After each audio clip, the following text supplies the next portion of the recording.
নমস্কার, আমি দেবব্রত চৌধুরী।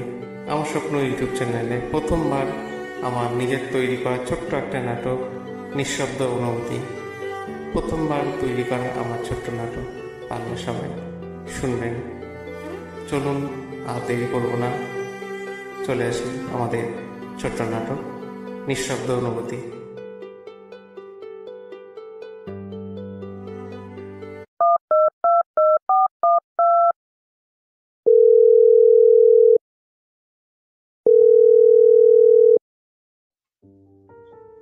হ্যালো, শুনতে পাচ্ছ?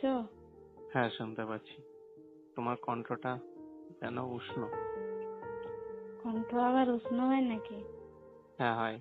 কিছু কণ্ঠে উষ্ণ হয়, কারণ সেই কণ্ঠে ভরসা লুকিয়ে থাকে। তুমি তো বেশ ভালো বলো কথা, কিন্তু বলো তো, এমন অচেনা মানুষকে কেন ভরসা করতে ইচ্ছে করে? হয়তো কারণ এই কণ্ঠের মধ্যে কোনো মুখ নেই, কোনো ভার নেই, শুধু রয়েছে হৃদয়ের অনুভূতি।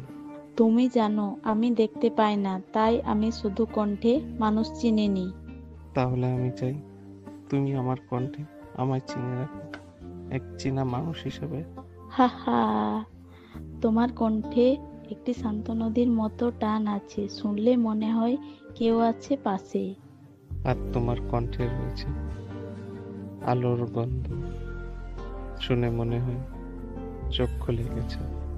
এই ভয়েসেই যদি একদিন ভালোবাসা জন্ম নেয়, সেটাকে কি সত্যি বলা যায়? যদি হৃদয় সত্যি হয়, শব্দেরও ওজন থাকে। প্রেম শুধু চোখে নয়, শব্দেও জন্ম নিতে পারে। তাহলে আজ থেকে তুমি আমার স্বপ্নের মানুষ। আর তুমি আমার নিঃশব্দ ভালোবাসা।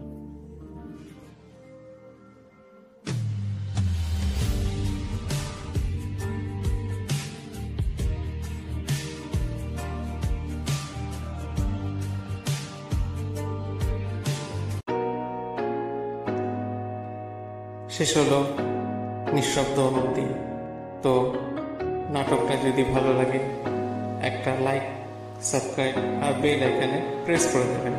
ধন্যবাদ।